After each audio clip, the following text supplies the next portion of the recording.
Liquid, gas and liquid. Second जो solution हमें study करना है that is liquid in liquid, and third solution we are going to study solids in liquids. Okay, so सबसे पहले हम study करते हैं gas and liquid. As the example we have taken that was carbonated drinks, carbonated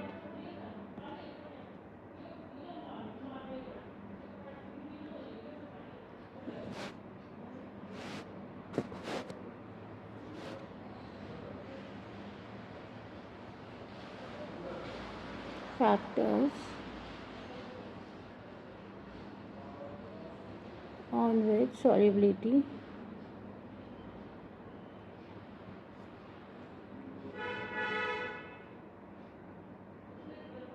depend.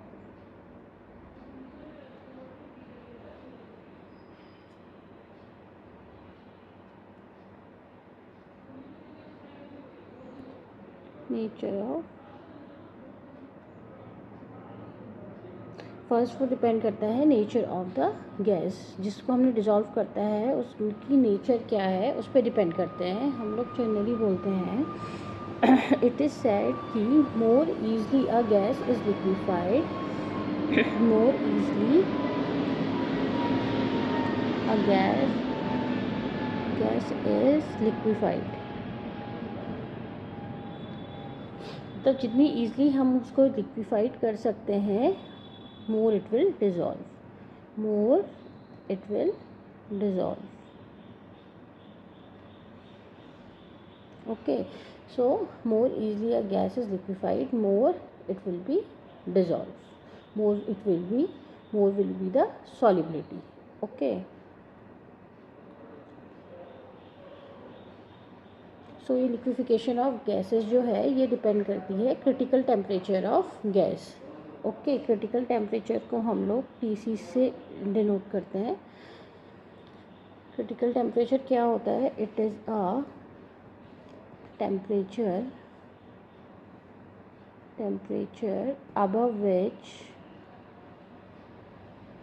above which gas cannot be liquefied, gas cannot be liquefied. So temperature above which the gas cannot be liquefied is critical temperature. Suppose हम बोल रहे हैं carbon dioxide का critical temperature 32.4 degree Celsius. सो 32.4 Celsius से ऊपर उस gas को हम लिक्विफाई नहीं कर सकते। हम उसको लिक्विफाई कर सकते हैं 32.4 डिग्री से नीचे। ऑल दोज गैसेस जिनका क्रिटिकल टेम्परेचर हाई होता है उनको हम ईजिली लिक्विफाई कर सकते हैं। ओके,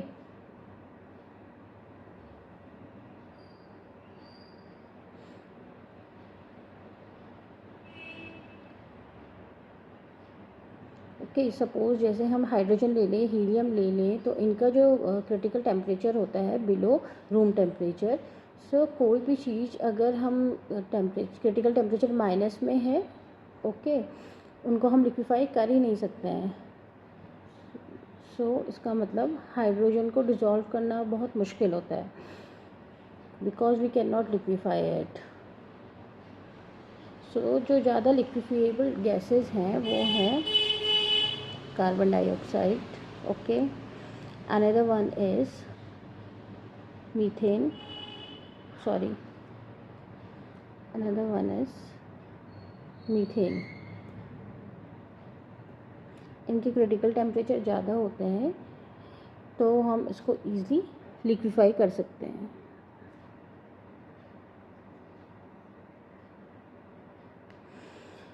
या सम गैसेस जो लिक्विड के साथ रिएक्ट भी कर जाते हैं। ओके, वो भी इसका मतलब उसमें सॉल्यूशन है।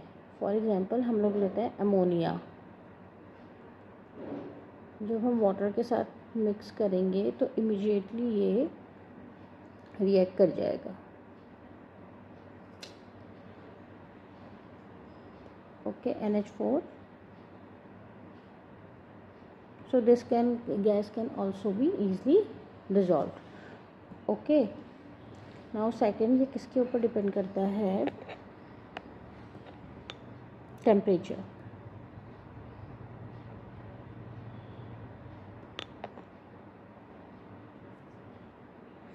टेम्परेचर के ऊपर कैसे डिपेंड करेगा कि अगर हम बोले जो लिक्विफिकेशन ऑफ गैसेस हैं, जहाँ पे या हम कहें सॉल्युबिलिटी ऑफ गैसेस है, या किसी भी गैस को हम डिज़ोल्व कर रहे हैं किसी लिक्विड के अंदर, तो heat is release. So heat release हुई तो उसका मतलब है ये जो प्रोसेस है ये है एक्सोथर्मल।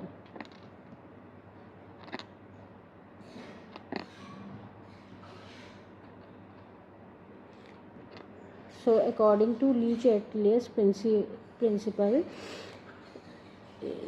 एक रिएक्शन जो कि एक्सोथर्मिक होती है, अगर आप उसका टेम्परेचर बढ़ाएंगे तो रिएक्शन रिवर्स डायरेक्शन में चलेगी। अगर हम टेम्परेचर बढ़ा रहे हैं, जो गैस सॉल्यूबल नहीं है, जो सॉल्यूबल है वो छोड़ देगी लिक्विड को। So as the process exothermic, so we can say decreases. So we can say if we increase the temperature,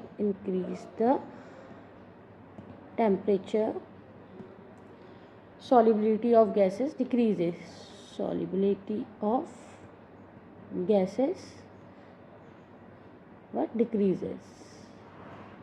यहाँ पे ये एक क्वेश्चन बन गया that the solubility of तो यहाँ we get the question that why the solubility of gases decreases with increase in temperature. So the answer is because the process is exothermic in nature. As the temperature is raised, the gases they leave the liquid.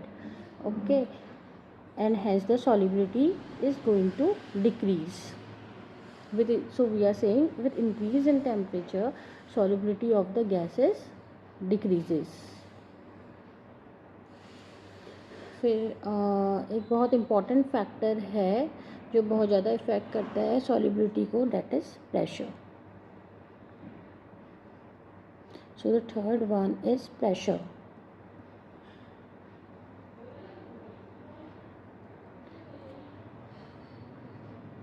we know that the gases are compressible.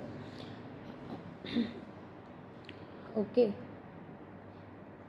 तो अगर वो compressible है, हम अगर pressure apply करेंगे, gases क्या होंगी? ज़्यादा सॉल्यूबल होंगी. और इसको बहुत अच्छे से एक्सप्लेन किया था हेनरी ने. हेनरी ने अपना एक लॉ दिया था, Henry's law. He said at a particular temperature, यहाँ पे हमने टेम्परेचर कांस्टेंट करना है, यहाँ पे टेम्परेचर वेरी नहीं करेगा. At a particular temperature masses or mass of a gas dissolved is directly proportional to the pressure applied. It is very important. Okay, at a particular temperature, mass of the gas dissolved is directly proportional to pressure. Okay, mass of gas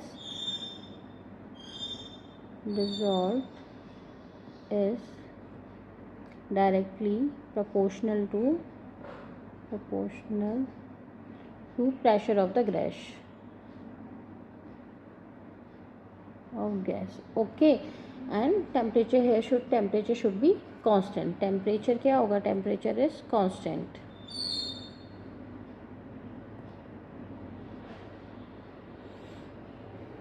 Okay, here m is equals to Kp, where K is constant. So it can also be written in terms of mole fraction. Mole fraction is directly proportional to pressure. Okay, or x is equals to Kh into x, where Kh is Henry's constant.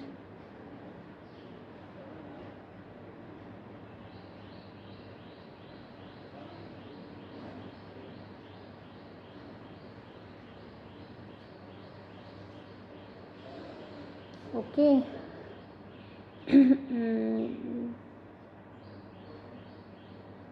No, the expression is KH into P.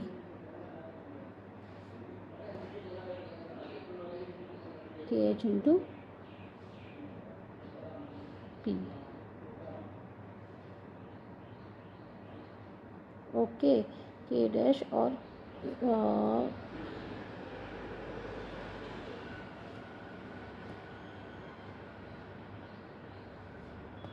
it will be x equals to K dash into P. Okay, and 1 upon K dash into X.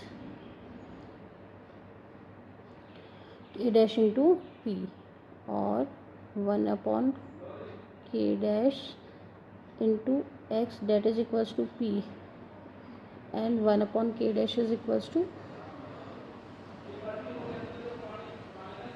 KH. Okay, now KH into X is equals to P, and अगर अब हमको X की value निकालनी है, then X is equals to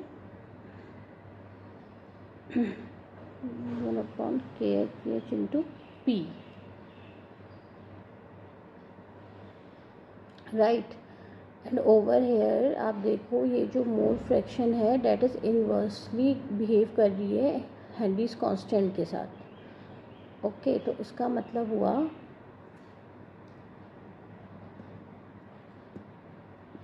first more the value of KH, less is the solubility.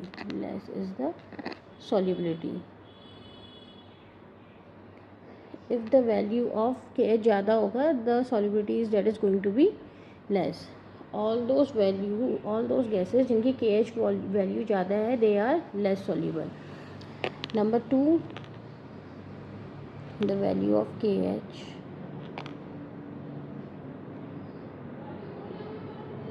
increases with temperature.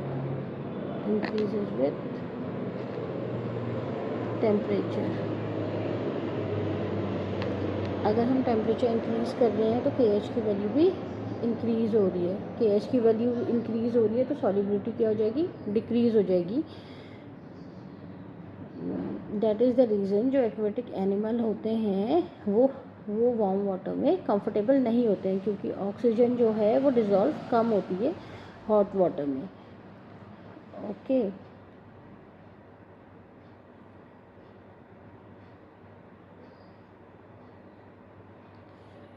Third,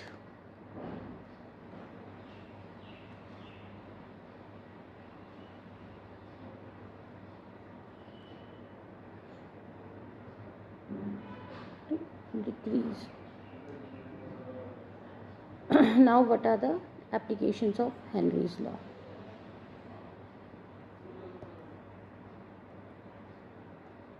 Applications of Henry's law.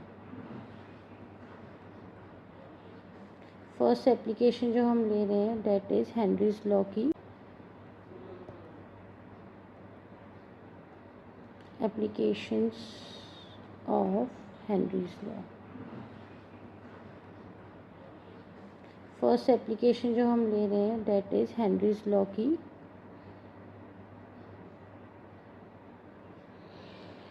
So first application of Henry's law is it is very useful in carbonated drinks. जिसमें generally carbon dioxide is dissolve under pressure. क्या हमने देखा है, जब भी हमें कोई soda water को खोलते हैं तो उसमें it makes a sound and उसमें से बबल्स निकलते हैं. बेसिकली उसमें क्या हो रहा है, जब हम सोडा बॉटल की लिड को खोल रहे हैं तो हम प्रेशर को रिलीज़ कर रहे हैं. जब हम उसमें प्रेशर कम करेंगे सो जो कार्बन डाइऑक्साइड जो उसमें डिज़ोल्व है that suddenly comes out. That is why a fish sound can be heard and bubbles can fish sound can be heard and bubbles can also be seen. So this is one application of Henry's law. The second one is scuba dive.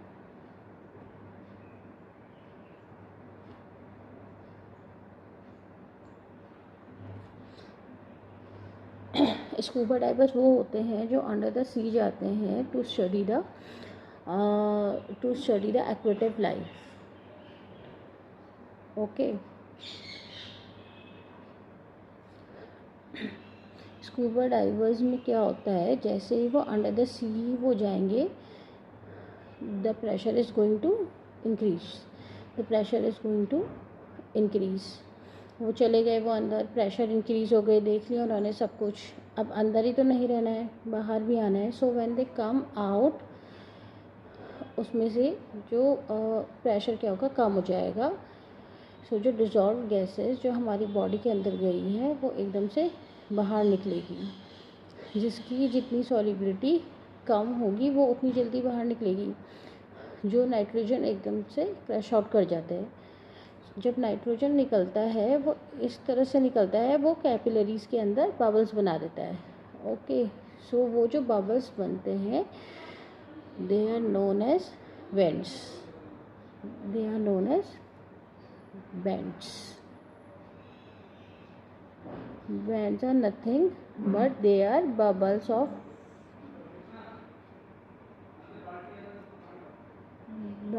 of nitrogen in the capillaries.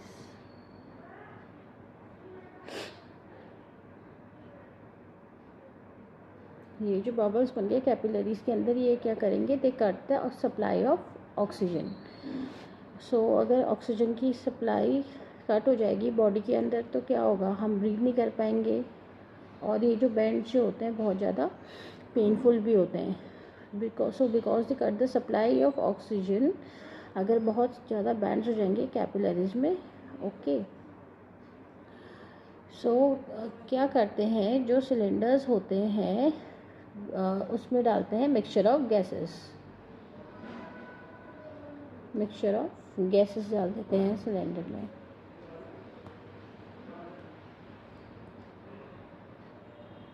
जैसे helium 11.7%, nitrogen is 56.2%,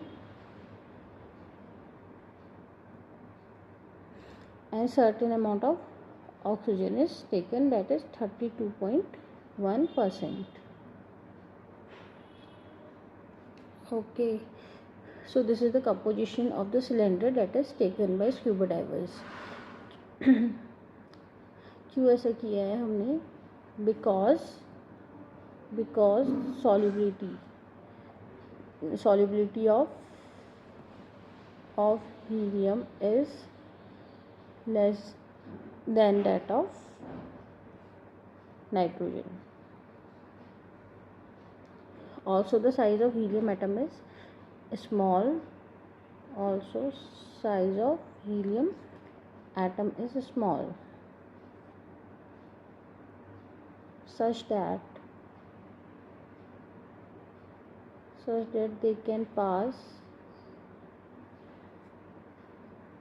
to the cell walls without damaging them.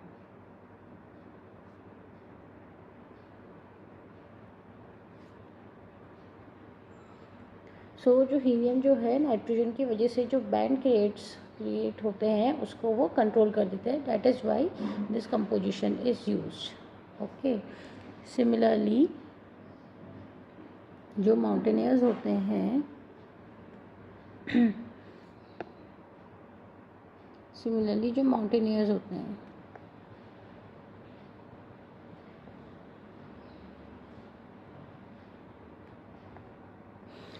सो जो higher regions में क्या होता है, oxygen is less in the atmosphere. अगर oxygen कम होती है, so because of limited supply of oxygen in high altitudes एक बीमारी हो जाती है, that is anoxia.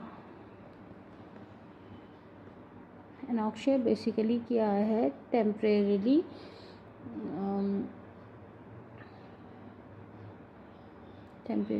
retards the thinking power.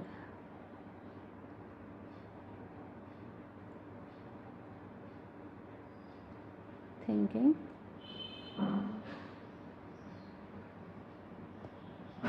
power. thinking power.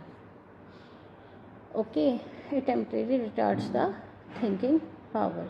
So किसी को अगर ऑक्सीजन की बहुत ज़्यादा कमी हो गई, that case anoxia can take place. So these are the factors, okay, and the applications of Henry's law.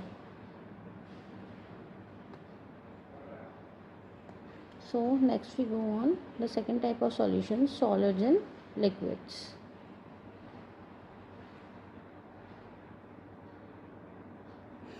Solids and liquids.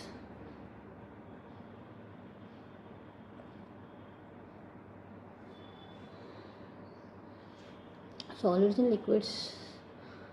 Okay, solids and liquids. Second is solids and liquids. So इसका example है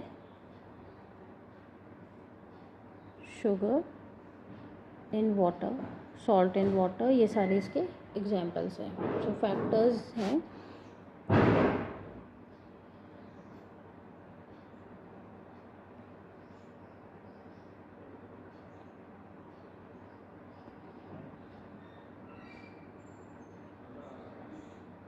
type of solids.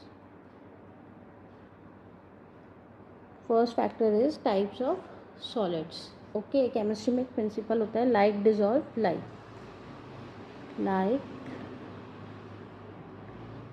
dissolves like.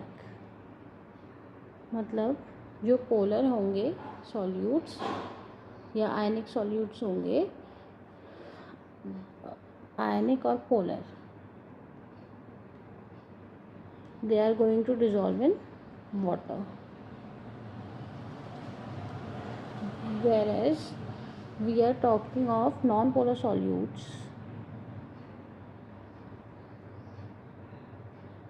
They will only dissolve in organic solvents like CCl4, benzene.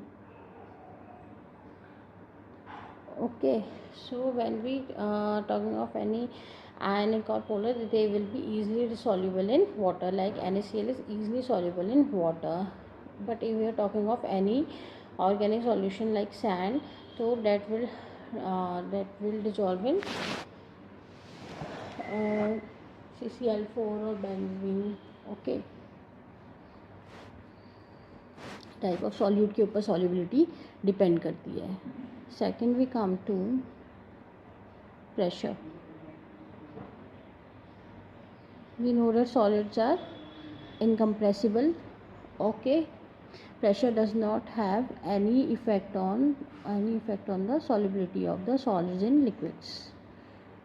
Then the third is, and it is very important, temperature.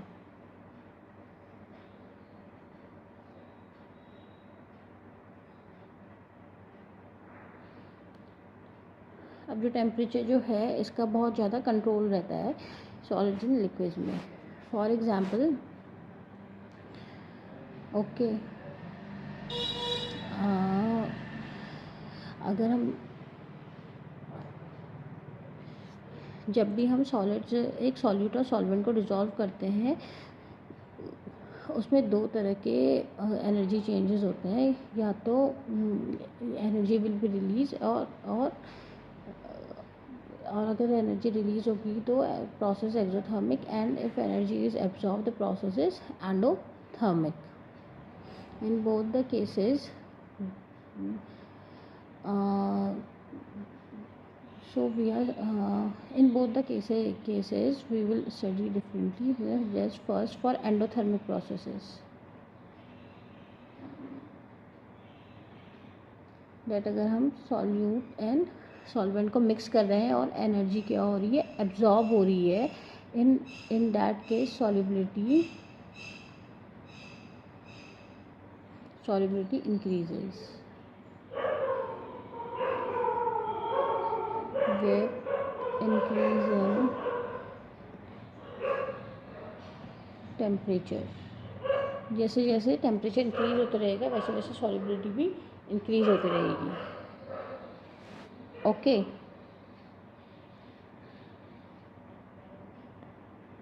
अब जैसे NaCl है वो ठंडे पानी में भी घुल जाता है, बट अगर आप उसका टेम्परेचर इंक्रीज़ कर दोगे तो वो ईज़िली उसमें डिज़ोल्व हो जाएगा। अब सेकंड जो हमारे पास आया exothermic. In exothermic, what is going to happen? We have already stated solubility decreases with temperature. Okay, solubility decreases with increases in temperature. Just as in case of gases, same is going to happen here. Okay, अगर हम graphically इसको show करना चाहें, if this is the solubility and this is the temperature, और तब हम देखते हैं AgNO3 के लिए the increase is quite high. Okay, this is AgNO3. उसके बाद आ गया potassium iodide endothermic process. Okay, फिर NaCl जब हम देखते हैं तो स्लोप जो है बहुत छोटा है। And in exothermic we can take an example of lithium sulfate, LiSO4. So lithium sulphate पे आप देख रहे हो with increase in temperature solubility decreases, but there are certain hydrated salts also. Okay, so first type of salt which we will take, hydrated salts. For hydrated salts, for example हम ले लेते हैं Na2SO4 dot 10H2O। इसमें क्या होगा, जब तक water of crystallisation present है तब तक solubility keeps increase with increase in temperature, and once these 10 water molecules loses then solubility starts decreasing. Means इसमें दोनों प्रोसेसेस होंगे। जब तक point of water of crystallisation ख़त्म नहीं होता तब तक प्रोसेस एंडोथर्मिक है। ओके, एंड फिर उसके बाद क्या होगा, जब वाटर ऑफ क्रिस्टलाइजेशन ख़त्म हो जाएंगे तो प्रोसेस जो होगी वो एक्सोथर्मिक हो जाएगी। अगर हम ग्राफ में देखें तो क्या होगा, पहले हाइट होगी देन डिक्रीज, एंड ये वाला पॉइंट जहाँ पे वाटर ऑफ क्रिस्टलाइजेशन ख़त्म हो जाएगा इसको हम बोलते हैं transition temperature. Temperature at which water crystallisation ख़त्म होगी, जो प्रोसेस जो होगी डिक्रीज़ होने लग जाएगी, तो उसको टेम्परेचर को बोलेंगे transition temperature. So for hydrated salts the solubility first increases with increase in temperature, then the solubility decreases with increase in temperature.